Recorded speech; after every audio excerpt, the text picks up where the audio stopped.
ओवीस kitchen या recipe चॅनलमध्ये तुमचे स्वागत आहे. तर आज आपण वटाण्यावरती बेसन पीठ टाकून अशी काही पदार्थ करणार आहोत ना की तुम्ही कधी विचारसुद्धा केला नसेल. आणि आता मार्केटमध्ये सुद्धा भरपूर असं वाटाणा आलेलं आहे. तर ही रेसिपी करायला विसरू नका. अगदी वेगळी रेसिपी आहे, यापूर्वी कधीच केली नसेल. पण जर एकदा केली ना तर नक्कीच मार्केटमधून किलो किलो वाटाणा आणाल आणि ही रेसिपी मात्र नक्की कराल. तर चला, थोडाही वेळ न घालवता लगेच आपल्या या झटपट रेसिपीला सुरुवात करूया. व्हिडिओ अगदी डिटेलमध्ये केलेला आहे ना, त्यामुळे थोडासा मोठा झालेला आहे. पण व्हिडिओ नक्की शेवटपर्यंत पहा. अगदी स्टेप बाय स्टेप मी तुम्हाला ही रेसिपी सांगणार आहे. आता एक मिक्सरचं भांडं घेतलं आहे. त्यामध्ये वाटाणा घालून घेतला आहे. ताजा वाटाणा बघा इथे मी सोलून घेतला आहे. स्वच्छ असा धुवून घेतला आहे. आणि तो वाटाणा मिक्सरच्या भांड्यात आपल्याला टाकून घ्यायचा आहे. त्यामध्ये एक 2 ते 3 लसणाच्या पाकळ्या घातल्या आहेत सोलून. एक हिरवी मिरची घातलेली आहे. मिरचीचं प्रमाण इथे तुम्ही तुमच्या आवडीनुसार कमी किंवा जास्त करू शकता. थोडीशी कोथिंबीरसुद्धा घालून घेतलेली आहे मी. कोथिंबीरला या रेसिपीने छान अशी टेस्ट येते, त्यामुळे कोथिंबीर आवर्जून घाला. अर्धा चमचा बघा जिरं घातलेलं आहे. आता यामध्ये अगदी थोडंसं पाणी टाकून आपल्याला हे वाटून घ्यायचं आहे. पाहू शकता, वाटताना अगदी बारीकसुद्धा वाटलेलं नाही. थोडंसं भरभरीत असं हे वाटण आपल्याला ठेवायचं आहे. आणि बघा, पाणी अगदी कमी घातलेलं होतं मी. खूप जास्तसुद्धा पाण्याचा तुम्हाला इथे वापर करायचा नाही. आता वाटण साईडला ठेवून देऊया. तोपर्यंत गॅसवरती एक कढई तापत ठेवलेली आहे. कढईमध्ये अगदी थोडंसं तेल घालून घेऊया आणि एक लहान आकाराचा कांदा यामध्ये परतायला घालूया. बघा, ही रेसिपी ना मी 2 जणांसाठी करते, त्यानुसार सगळं साहित्य घेतलेलं आहे. पण जर तुम्ही जास्त लोकांसाठी करत असाल ना, तर साहित्याचं प्रमाण यामध्ये तुम्ही वाढू शकता. आता कांदा बघा हलकासा गोल्डन झालेला आहे. आता यामध्ये आपल्याला खोबरं घालायचं आहे. अगदी थोडंसं खोबऱ्याचा तुकडा घेतला आहे. तुम्ही ऐवजी खोबऱ्याचा कीस घातला ना तरी चालेल, किंवा मग जर तुमच्याकडे ओलं खोबरं असेल ते घातलं तरी चालेल. आता खोबरंसुद्धा आपल्याला तेलावरती छान असं परतून घ्यायचं आहे. पाहू शकता, खोबरं छान असं लाल झालेलं आहे तेलावरती. यामध्ये आपण लसूण घातला आहे सोलून, आणि अगदी थोडंसं अद्रकचा तुकडा घालायचा आहे. आता हे पुन्हा आपल्याला छान असं परतून घ्यायचं आहे. आणि हे वाटण आपल्याला छान असं बारीक वाटून घ्यायचं आहे. वाटण वाटताना अगदी थोडंसं पाणी घालायचं आहे, म्हणजे अगदी छान असं वाटण वाटलं जातं. आता इथे गॅस बंद केलेला आहे आणि मिक्सरच्या भांड्यामध्ये हे खोबरं आणि कांदा घालून वाटण छान बारीक वाटून घेतलेलं आहे. पाहू शकता, अगदी छान आणि बारीक असं वाटण वाटून घेतलेलं आहे. जर वाटण वाटताना पाणी घातलं नाही ना, तर वाटण अगदी परफेक्ट असं वाटलं जात नाही. त्यामुळे बघा, अगदी थोडंफार तरी पाणी घाला, म्हणजे वाटण छान बारीक वाटलं जाईल. आता तोपर्यंत जे आपण दुसरं जे वाटाण्याचं वाटण करून घेतलं होतं ना, ते सुद्धा एका प्लेटमध्ये बघा मी काढून घेतलं आहे. आणि जे आपण बेसन इथे घेतलेलं ना, ते सुद्धा घेतलेलं आहे बघा. आता जितका वाटाणा असेल ना, तितकं तुम्हाला इथे बेसन पिठाचा वापर करायचा आहे. जर तुम्ही 1 वाटी वाटाणा घेत असाल ना, तर 1 वाटी इतपत बेसन पीठ घ्या. त्याच कढईमध्ये बघा पुन्हा मी थोडंसं अगदी तेल घातलेलं आहे. तेल तापलं की त्यामध्ये आपण जे वाटून घेतलेला वाटाणा होता ना, तो घालून घेऊया. आणि तेलावरती हा वाटाणा छान असा परतून घ्यायचा आहे. गॅस अगदी स्लो ठेवायचा आहे, फास्ट गॅस करायचा नाही. अगदी स्लो गॅसवरती आपल्याला हे परतून घ्यायचं आहे. अजूनही तुम्हाला कळाली नसेल की आपण रेसिपी नक्की काय करत आहोत. पण ही रेसिपी ना इतकी जास्त युनिक आहे, भन्नाट आहे ना, की तुम्ही आठवड्यातून 2 ते 3 वेळा आरामात कराल. आणि पाहुणे रावळे आले ना, तर त्यांच्यासाठी आवर्जून करा, कारण की ते सुद्धा ही रेसिपी अगदी आवडीने खातील. यामध्ये थोडंसं मीठ घालून घेतलं आहे चवीनुसार. आणि पुन्हा हे छान असं मिक्स करून घेऊया. एक 2 ते 3 मिनटं हे वाटण आपल्याला अशाच पद्धतीने परतून घ्यायचं आहे. बघा, 2-3 मिनटं सतत हलवत हे वाटण मी परतून घेते. आता पाहू शकता, एक 2 ते 3 मिनटांनी वाटणाचा जो रंग आहे ना, तो सुद्धा आता चेंज झालेला आहे. असा डार्क रंग झाला ना हिरवा, की आपलं वाटण अगदी परफेक्ट असं परतलेलं आहे. आता यामध्ये 1 वाटी इतपत पाणी घातलेलं आहे. जितकं तुम्ही वाटाणा घ्याल किंवा मग जितकं बेसन पीठ घ्याल ना, तितकं तुम्हाला पाणी यामध्ये घालायचं आहे. पाण्याला छान अशी उकळी आलेली आहे. आता यामध्ये आपल्याला अगदी थोडं थोडं करून बेसन पीठ घालायचं आहे.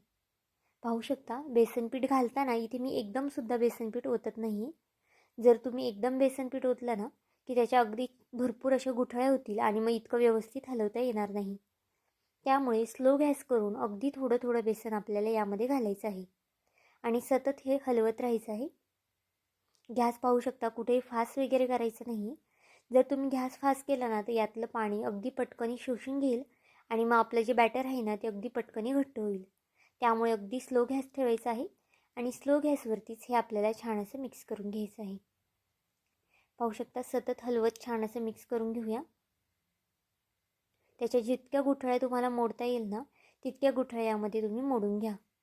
फक्त यामध्ये ना पाण्याचं प्रमाण आणि बेसनाचं प्रमाण जर तुम्ही परफेक्ट घातलं ना की तुमची ही रेसिपी अगदी व्यवस्थित अशी होते आणि अजिबातच फसणार वगैरे नाही. आता एक 2 ते 3 मिनटं बघा मी सतत अशा पद्धतीने हलवत राहिलेली आहे आणि यातल्या बऱ्यापैकी गुठळ्या आता बघा फुटलेल्या आहेत, म्हणजे अजिबातच गुठळ्या वगैरे यामध्ये राहिलेल्या नाही आहेत. आता याचा छानसा असा एकत्रित गोळा करून घेऊया आणि हे आपल्याला झाकण ठेवून 1 ते 2 मिनटासाठी फक्त याला वाफ काढून घ्यायची आहे. पाहू शकता, झाकण ठेवल्यानंतर इथे मी गॅस अगदी स्लो ठेवलेला आहे. जर तुम्ही फास्ट गॅस केला ना की खाली जे बॅटर आहे ना ते लगेच चिटकू शकतं, त्यामुळे अगदी स्लो गॅस यामध्ये ठेवायचा आहे. आता पुन्हा झाकण काढून थोडंसं हलवून घ्यायचं आहे. पाहू शकता, गुठळ्या आता अजिबातच यामध्ये राहिलेल्या नाही आहेत. अगदी परफेक्ट असं आपलं जे बॅटर आहे ना ते झालेलं आहे. आता यामध्ये बेसन पीठ आहे आणि वाटाणा आहे, त्यामुळे एक शिजायला 5 ते 6 मिनटं लागू शकतात. त्यामुळे बघा पुन्हा मी 1 ते 2 मिनटासाठी झाकण ठेवून असंच वाफ काढून घेणार आहे. जे काही चमच्याला लागलेलं बॅटर आहे ना ते अशा पद्धतीने तुम्ही एखाद्या सुरीच्या साह्याने किंवा मग चमच्याच्या साह्याने काढू शकता आणि पुन्हा 1 ते 2 मिनटं झाकण ठेवून याला एक वाफ काढून घेऊया. पाहू शकता, 1 ते 2 मिनटांनी आपलं जे पीठ आहे आणि जो वाटाणा आहे ना तो सुद्धा अगदी परफेक्ट असा शिजलेला आहे आणि गॅस बारीक केल्यामुळे ना अजिबातच खाली चिकटलेला वगैरे नाही आहे.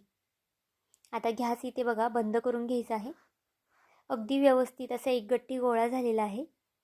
जर तुम्हाला हे बॅटर जर पातळ वाटत असेल ना तर अजून थोडा वेळ तुम्ही 2 ते 3 मिनटं शिजवून द्या. गॅस एका साईडला बंद केला आहे आणि दुसऱ्या साईडला बघा इथे प्लेटला मी थोडंसं तेल लावून घेतलं आहे. आता ज्या प्लेटला तेल लावाल ना त्यामध्ये हे बॅटर आपल्याला काढून घ्यायचं आहे. पाहू शकता, सगळं बॅटर इथे यामध्ये मी काढलेलं आहे. जर तुम्ही प्लेटला तेल लावलं नाही ना तर याच्या वड्या अजिबातच व्यवस्थित पडणार नाही आणि वड्या काढताना सुद्धा खूप जास्त त्रास होईल. आता बघा, हे जे बॅटर आहे ना ते खूप जास्त गरम आहे, त्यामुळे अगदी हलक्या हाताने तुम्हाला हे थापून घ्यायचं आहे. किंवा मग तुम्ही थोडंसं कोमट बॅटर झालं ना तरीसुद्धा हलक्या हाताने हे थापू शकता. फक्त थापताना हाताला तेल किंवा मग पाण्याचा हात घ्या, म्हणजे तुमच्या हातालाही चिकटणार नाही. पाहू शकता, अगदी कडेपर्यंत मी हे छान असं थापून घेते. तुमच्याकडे जर चौकोनी डब्बा वगैरे असेल ना त्यामध्ये सुद्धा तुम्ही हे थापू शकता, म्हणजे त्याच्या वड्यासुद्धा अगदी छान पडल्या जातात. आता बघा, अगदी परफेक्ट असं मी थापून घेतलेलं आहे. जास्त जाडसुद्धा नाही आणि जास्त पातळसुद्धा नाही, याची लेंथ ठेवायची आपल्याला. अगदी एकसारखं असं थापून घ्यायचं आहे. आता हे खूप जास्त गरम आहे, त्यामुळे आपल्याला याच्या लगेच वड्या पाडायच्या नाही आहेत. थोडा वेळ हे थंड करायला असंच ठेवूया आणि तोपर्यंत आपली जी पुढची प्रोसेस आहे ना ती करून घेऊया. एका साईडला गॅसवरती कढई तापत ठेवली आहे. कढईमध्ये 2 ते 3 पळ्या इतपत तेल घालून घ्यायचं आहे. तेल इथे तुम्ही तुमच्या आवडीनुसार कमी किंवा जास्त करू शकता. तेल तापलं की त्यामध्ये 1 चमचा मोहरी, 1 चमचा जिरं घालून घ्यायचं आहे. जिरं आणि मोहरी तेलावरती छान तडतडून दिली की यामध्ये काही सुके मसाले घालायचे आहेत. आता मसाल्यामध्ये अगदी बेसिक मसाले मी वापरलेले आहेत. अर्धा चमचा हळद, 1 चमचा मिरची पावडर, 1 ते 1.5 चमचा बेडगी मिरची पावडर आणि 1 चमचा किचन किंग मसाला. फोडणीला कोथिंबीर घालून घ्यायची आहे आणि आपलं जे वाटण आहे ना ते यामध्ये आपण टाकून घ्यायचं आहे. आता तेलावरती हे वाटण आपल्याला 2 ते 3 मिनटं छान असं परतून घ्यायचं आहे. जितकं तुम्ही तेलावरती हे वाटण परतताल ना तितकी तुमच्या या भाजीला अगदी छान अशी तरी येते, रंग येतो. त्यामुळे 2 ते 3 मिनटं तरी तेलावरती आपल्याला वाटण परतून घ्यायचं आहे. आता असं सतत मी हलवत तेलावरती हे वाटण परतून घेते. पाहू शकता, वाटणाचा जो रंग आहे ना तो सुद्धा अगदी बऱ्यापैकी बदललेला आहे आणि छान असा लालसर रंग येतोपर्यंत हे वाटण परतून झालेलं आहे. आता यामध्ये आपल्याला पाणी घालायचं आहे. आता ही भाजी तुम्हाला किती घट्ट किंवा मग कितपत पातळ ठेवायची आहे ना त्यानुसार इथे तुम्ही पाणी घालू शकता. ही भाजी ना मी थोडीशी दाटसर ठेवणार आहे, त्यामुळे बघा पाण्याचं प्रमाण जास्तसुद्धा केलेलं नाही मी. आता याला छानशी अशी उकळी आणून द्यायची आहे. फास्ट गॅसवरती. यामध्ये चवीनुसार मीठसुद्धा घालून घेतलेलं आहे. मीठ इथे बघा काळजीपूर्वक घालायचं आहे, कारण की आपण ज्या वड्या केल्या आहेत ना त्यामध्ये सुद्धा मीठ घातलेलं आहे. आता याला उकळी येते तोपर्यंत आपले जे वड्यांचं पीठ होतं ना ते सुद्धा आता थंड झालेलं आहे. आता याच्या आपल्याला छान अशा वड्या पाडून घ्यायच्या आहेत. तुम्ही याच्या ना कोणत्याही आकाराच्या वड्या पाडू शकता. तुम्ही अशा त्रिकोणी कापा किंवा मग चौकोनी सुद्धा वड्या पाडू शकता. या वड्या ना अशा नुसत्या खायला सुद्धा अगदी अप्रतिम लागतात. तुम्ही कोथिंबीर वडी विसराल जर ही वडी केली तर, कारण की अगदी अप्रतिम लागते ही वडी खायला. पुन्हा पुन्हा सांगते कारण की ही रेसिपी खूप जास्त अप्रतिम होते. एकदा तरी तुम्ही करून पाहायलाच हवी. आणि जर ही रेसिपी तुम्ही एकदा केली ना तर नक्कीच आठवड्यातून 2 ते 3 वेळा आवर्जून कराल. आणि व्हिडिओ इथपर्यंत पाहिलाच आहे, थोडा जरी आवडला असेल ना तर नक्कीच व्हिडिओला एक लाईक आणि एक सबस्क्राईब करून घ्या. कारण की तुमचं एक लाईक एक सबस्क्राईब हे नवीन यूट्यूबरसाठी खूप जास्त मोलाचं असतं. तसाच माझा हा व्हिडिओ तुम्ही कोणत्या देशातून शहरातून पाहत आहात ना हे सुद्धा मला कमेंट करून सांगायला विसरू नका. बघा अगदी एकसारख्या अशा छान अशा वड्या पडलेल्या आहेत. आता या वड्यांना तुम्ही डायरेक्टसुद्धा तशाचसुद्धा भाजीमध्ये टाकू शकता. पण इथे मी बघा थोड्याशा तळून घेते.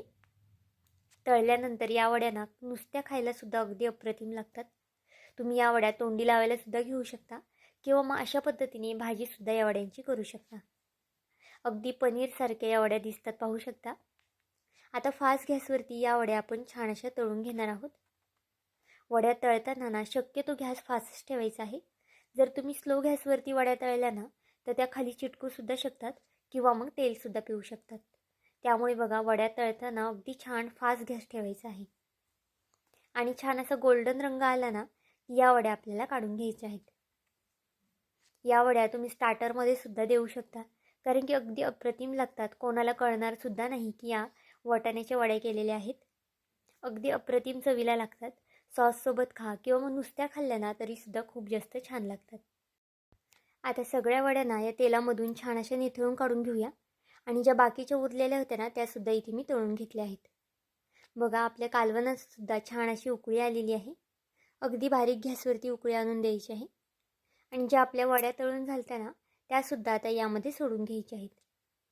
वड्या सोडताना गॅस अगदी स्लो आहे, फास्ट गॅस करायचा नाही, कारण की आपली जी रस्सा भाजी आहे ना तीसुद्धा अगदी छान अशी शिजलेली आहे. आणि ज्या वड्या आहेत ना त्यासुद्धा अगदी छान असे परतून झालेल्या आहेत. त्यामुळे फक्त आपल्याला यामध्ये ह्या सोडायच्या आहेत आणि गॅस बंद करून घ्यायचा आहे. अगदी चमचमीत होते ही भाजी. तुम्ही भाकरीसोबत खा, चपातीसोबत खा किंवा मग भातासोबत खा, कशासोबतही खाल्ली ना तरी अप्रतिमच लागते. एकदा नक्कीच करून पहा. अगदी झटपट बनणारी रेसिपी आहे, त्यामुळे प्रत्येकाने ही रेसिपी एकदा तरी केलीच पाहिजे. तर आजची ही वाटाण्याच्या वड्यांची रेसिपी तुम्हाला कशी वाटली मला हे कमेंट करून नक्की सांगा.